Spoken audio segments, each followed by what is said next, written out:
Okay, so are you ready to dive deep into March 2025? I am. This is it. This is the cosmic cheat code to your career for this month. Yeah, looking forward to it. I know we were just looking over this stuff before we started recording, and I am seeing some seriously like big breakout stars this month. Yeah, March is looking really exciting for a lot of the signs, but we do have to say that Venus retrograde is happening. Oh, And we also have a new moon, so that always throws a wrench into things. a wrench, huh? Yeah, it can make things a little bit more complex than usual. Okay, so more complex, you say. All right, so we know that this source material is highlighting Aries, Virgo, Capricorn, Scorpio, and Aquarius as those kind of like fast track Mm. signs this month. hmm What is it about them and where they're at with the planets that's giving them that kind of extra oomph? Well, each sign has their own unique traits, and those are really going to come into play this month. Okay. So, for instance, you take Virgos. Uh-huh. They are known for being very meticulous and dedicated to excellence. So this is going to serve them really well, Okay. especially at work. So imagine a Virgo, Mhm. they're handling some sort of complex project. Right.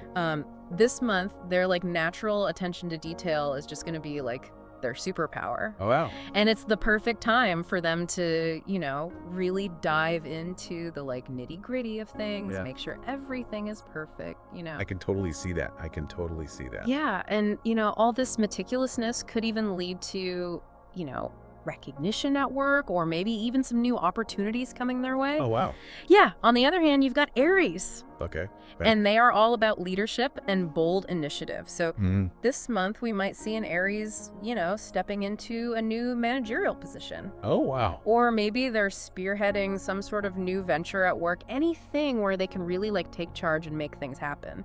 That is so fascinating. Okay, so we've got Virgos with detail-oriented work and Aries moving into more of those leadership roles. What about everybody else? And maybe we should take a step back because you mentioned the Venus retrograde and the new moon. What does that even mean? Mm-hmm. Especially for listeners who maybe aren't as familiar with those terms. Yeah, totally. Let's break that down. Yeah. So Venus retrograde, think of it kind of like this cosmic review period. Okay.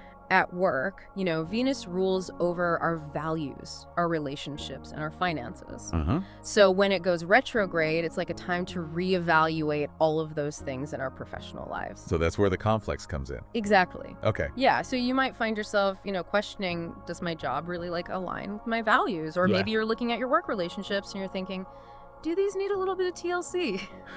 Yeah. Or, maybe projects you're working on are experiencing delays or communication with your colleagues. It's just kind of Tricky.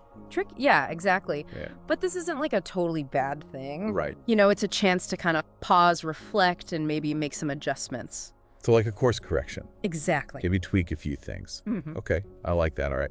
And then the new moon.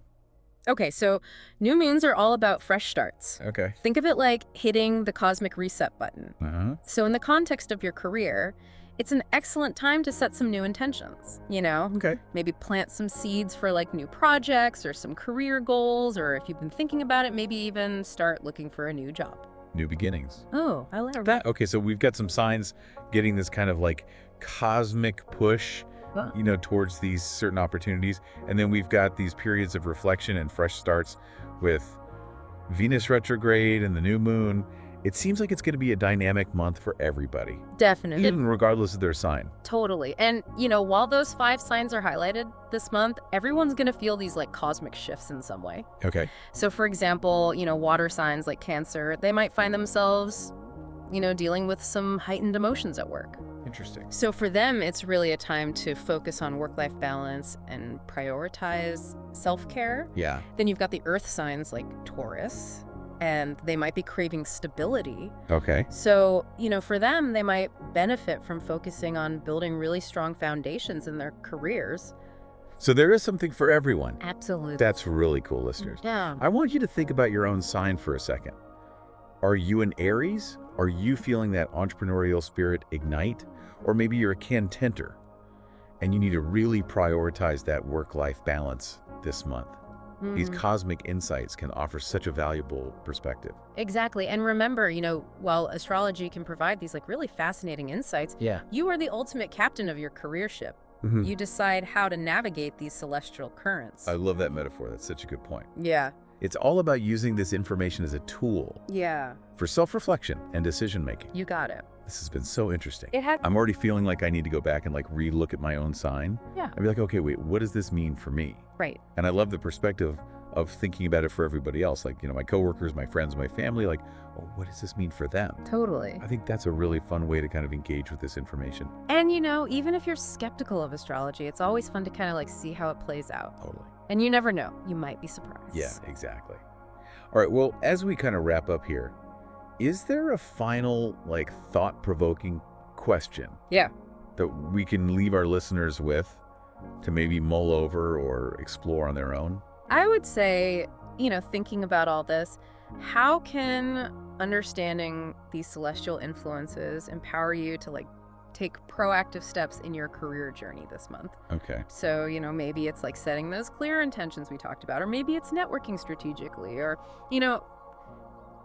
even just being more mindful of the energies that are at play. I love that so much. We are not just passengers on this cosmic ride. We have the power to shape our own paths. Absolutely. And I think that's just like the most empowering way to think about it. For sure. That concludes our deep dive for today, listeners. Until next time, remember to keep those ambitions high and those stars aligned.